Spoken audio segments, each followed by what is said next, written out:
Hello indie game fans, with a surprisingly big week of releases to close out May, with some 1.0 releases of note, as well as a surprising number of sequels to interesting games spread across strategy, roguelite, adventure and simulation games, adding up to a pretty good edition of indie gaming this week. Let's begin with Soda Crisis, a 2.5D side-scrolling action title that looks like all action all the time, where you're blasting your way through enemies and avoiding bullets and lasers in the process.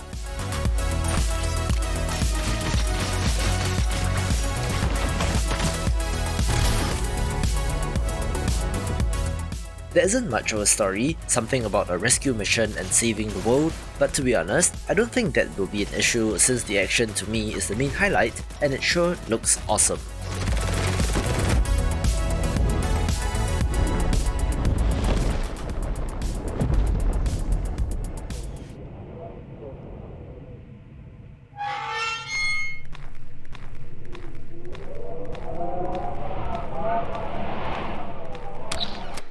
I'm not a horror game person, so it's difficult to judge the quality of such titles, but Uninvited is of interest for several reasons, the first of which is the art style, which strays away from the ugly 3D Unity assets that Steam is filled with. You play as an uninvited guest to a house, having to search for a collection of cards, but this presence in the house may just be the thing that kills you, where instead of a flashlight, you're holding a jar of fireflies, which is different. It also comes to us from developer Octavi Navarro, who made the excellent The Supper, making this one of interest.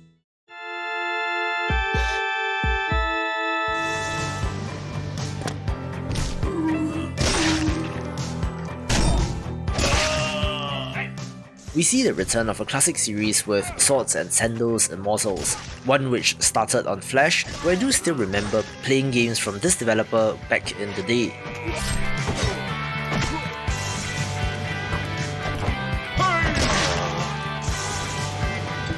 With the death of Flash, the developer has shifted to Steam, with this being the latest entry in this turn-based RPG series.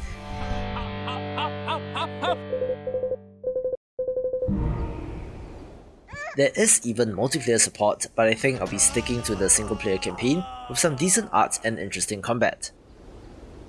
You have been defeated.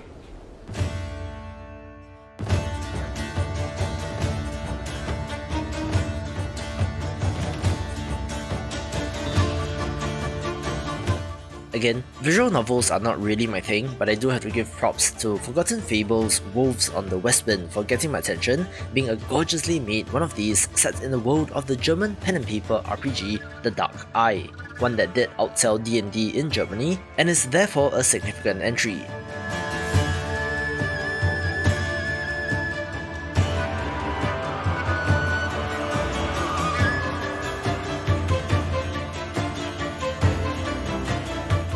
This takes place in a vaguely Norse-inspired setting, where you fall into the company of the Wolves of Westwind, an infamous raider group, as things quickly spiral into having to stop a great evil from destroying the North.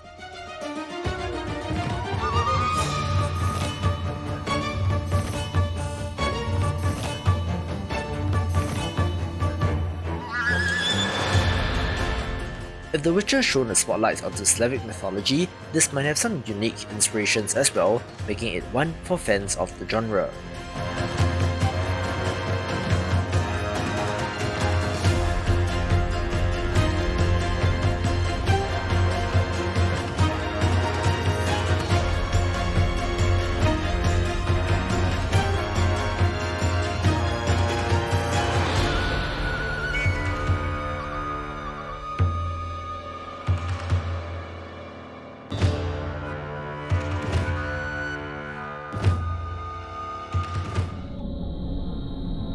If I told you what I've seen,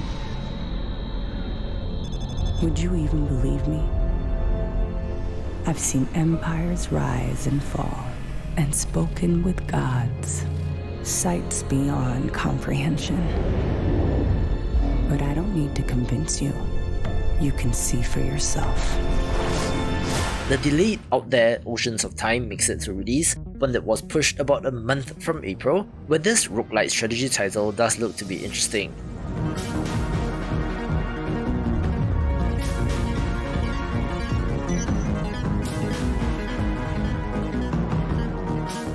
you are managing your ship and crew as you explore space, having an interesting looking ship management system, as well as boots on the ground exploration on the planets.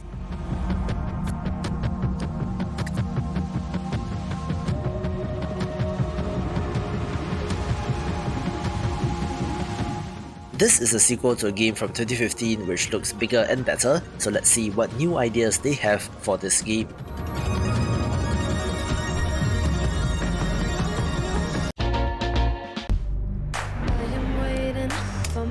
To come. I'm lost. New horizons will lead mankind to new heights.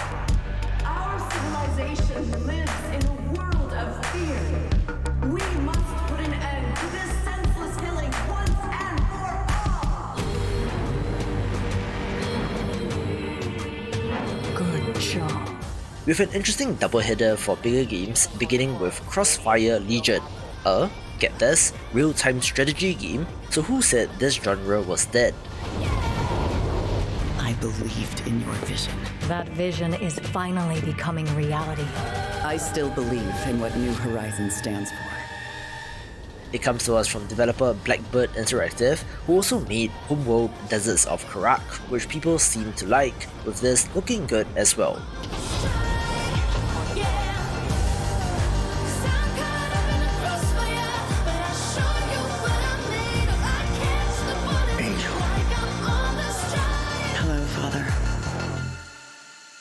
The next entry is Hardspace Shipbreaker, a first-person simulation title where you play as a shipbreaker, taking apart derelict spaceships for scrap.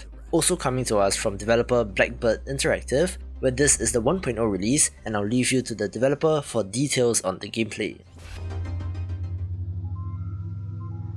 You apply for a job with Lynx Corporation in the hopes of finding a better existence, living and working amongst the stars.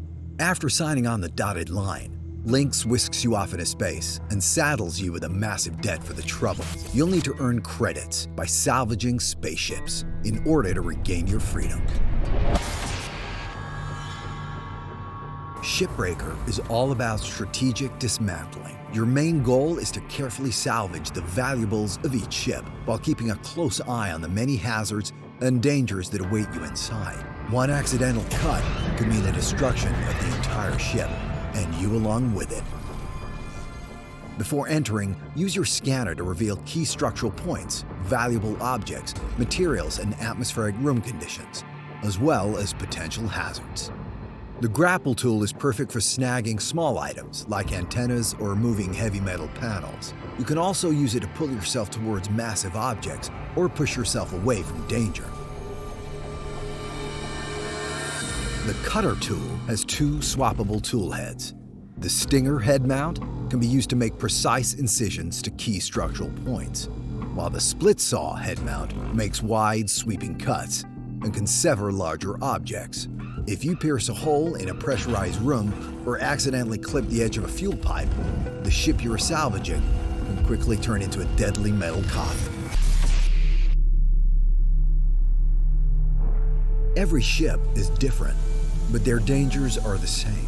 Pressurized spaces, when exposed to a vacuum, experience a decompression event as the oxygen rushes to escape. If you don't grab onto something fast, you'll be forced out into space too. Fuel and coolant pipes, as well as electrical lines, run throughout each ship, with potential for devastating chain reactions. Fuel lines can leak and spill out into space, ready to ignite at any moment. The hard and most valuable part of every ship is the reactor. The moment you pull a reactor from its coolant casing, it begins to melt down. Failing to safely deposit a live reactor before it melts down may obliterate everything within its range, but succeeding will make you rich, or at least less poor.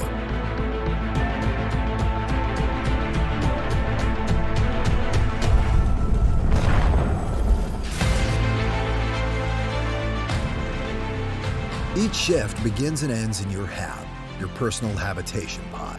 Here, you can upgrade and repair your tools and gear, review your found audio logs and data drives, as well as select ships to work on in the salvage bay.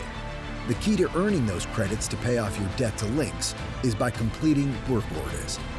These also help you earn certification levels for better tools and upgrades, while unlocking bigger, more dangerous, and more valuable ships to salvage.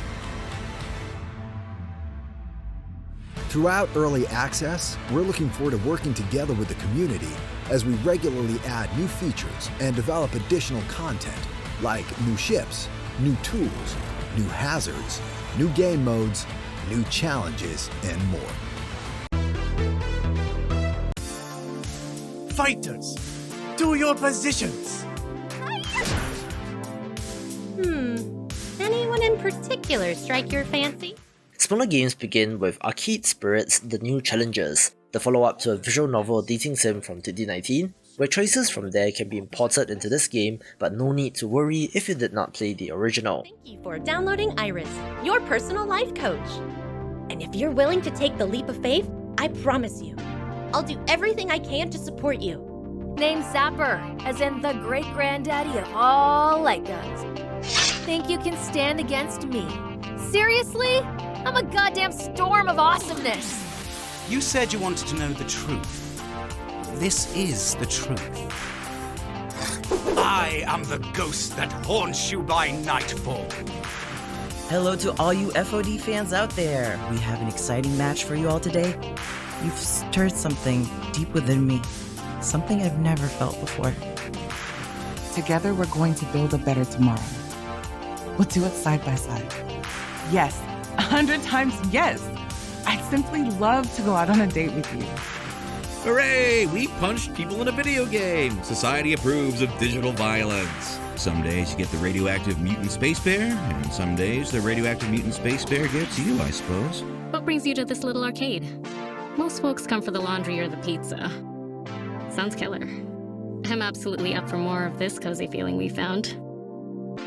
All eyes are on the local laundromat crew. Do they have what it takes to go all the way? Who knows? Personally, I can't wait to see what this new team can do.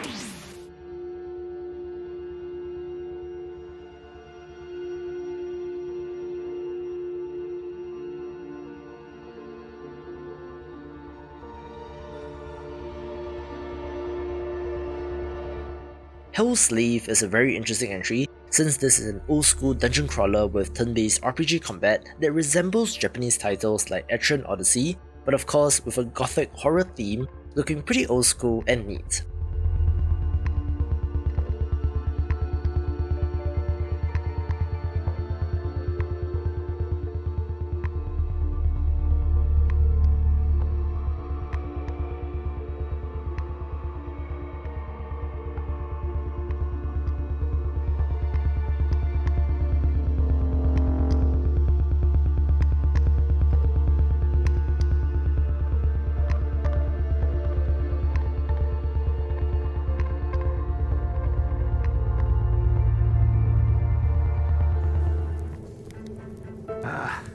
That was tough.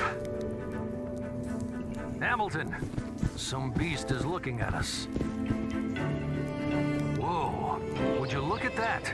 Mars is one heck of a planet, so green and beautiful. Let's just be careful, sir. Moo Lander is a self-styled Mootroidvania where you're piloting a UFO on Mars searching for milk, looking like a very quirky entry.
Nora, the Wannabe Alchemist is a pleasant-looking adventure game where you play as a dropout from witchcraft school, trying to find her way in the world by starting an alchemy business, looking pretty nice as well.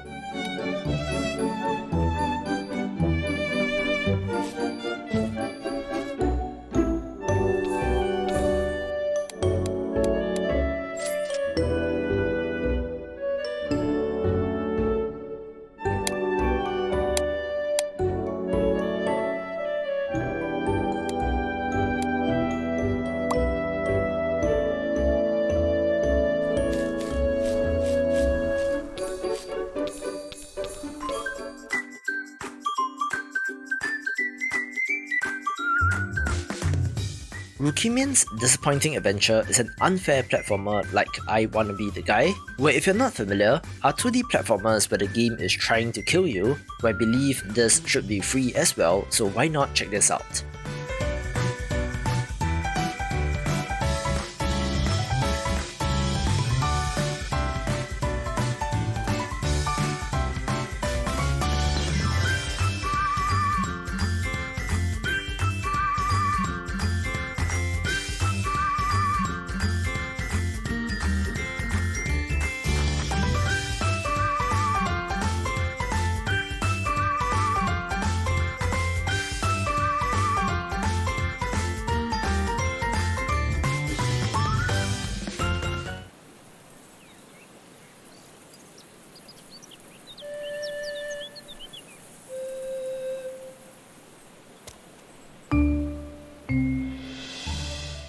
If you like puzzle games, Sonority might be of interest, one that adds a musical element to this genre, looking pretty decent.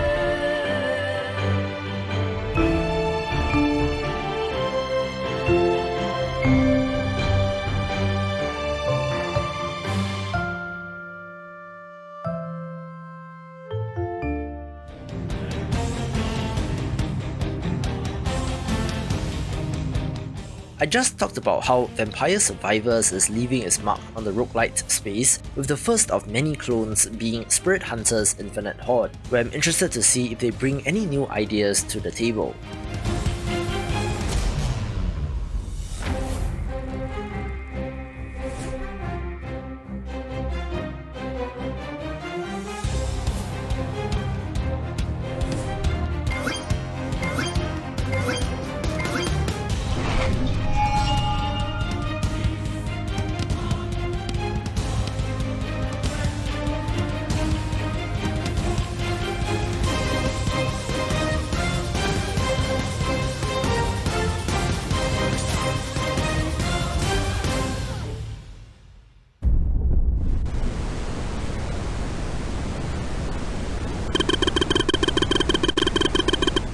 Time Thief has a horrible trailer since it does not show gameplay, but this is an action-adventure title where killing enemies increases the timer for the game, being minute-like in some ways and of interest.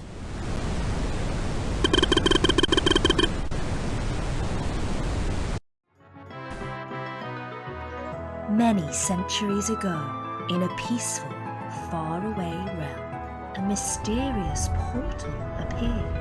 This wonder of nature changed the world of magic forever. We do also get the Steam port of Trigger Witch, a pixel art twin-stick shooter that looks good, where this developer has a tendency of releasing on consoles first, which is an interesting strategy.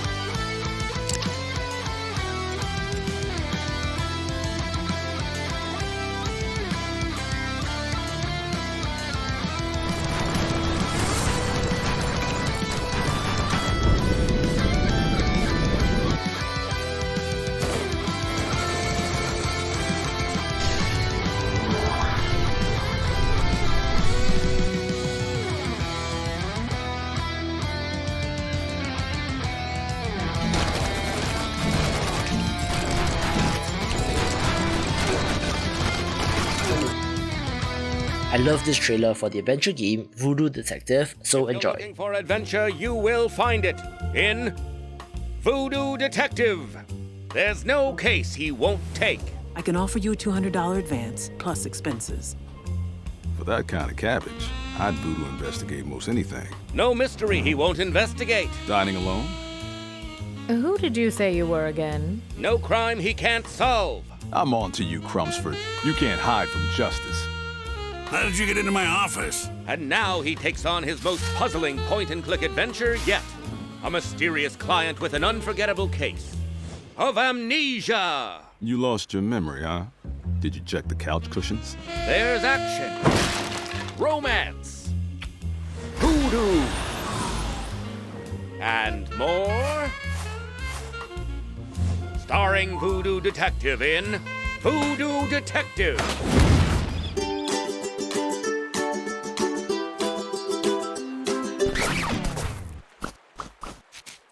Let's kick off the top 5 with Cow the Kangaroo, a 3D platformer that is a reboot of a series that dates back to the year 2000, where the original was a Dreamcast and GBA title, with the sequel in 2003 for the Xbox, GameCube and PS2.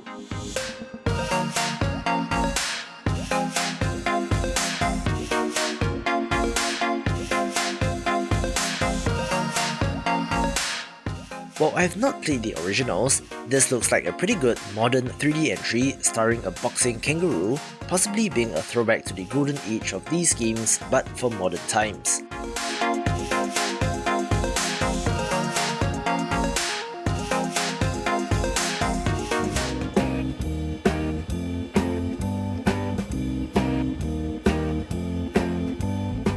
I did just talk about Golfy not too long ago, where as a self-professed hater of golf, these indie golf games sure are working their way into my heart.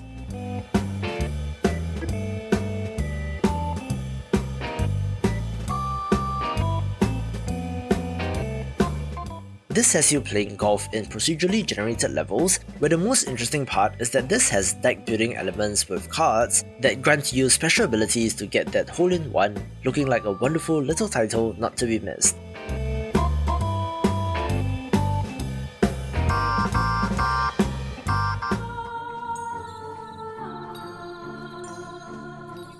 The top 3 begins with the 1.0 release of Unexplored 2: The Wayfarer's Legacy, a game that was initially an Epic Games Store exclusive in early access, now being complete and launching on Steam as well. This is an open-world action roguelite which looks absolutely gorgeous, having a significant visual upgrade as compared to the original from 2017. It takes place in a persistent world where your actions in one life do have repercussions many years later when you're playing as the next character, being a title not to be missed.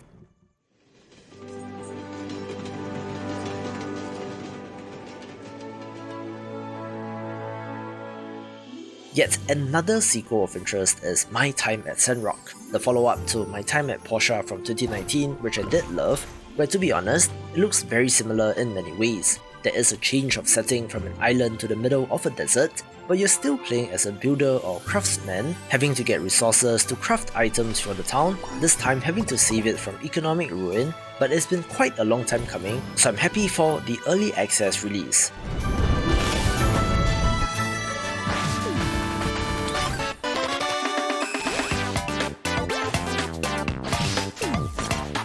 If you've been around the channel, you will know that I'm very excited for Floppy Knights, a turn-based tactics title that looks awesome with a pedigree to match. It comes to us from Rose City Games, who made the underrated The World Next Door, and if the art looked familiar, it is because the same artist worked on Dicey Dungeons. Add to that a deck building element and strategic tactical combat, and it checks many of the boxes that I look for in games, taking the #1 spot. For more sequels and tactics titles, watch these videos and I will see you after the jump.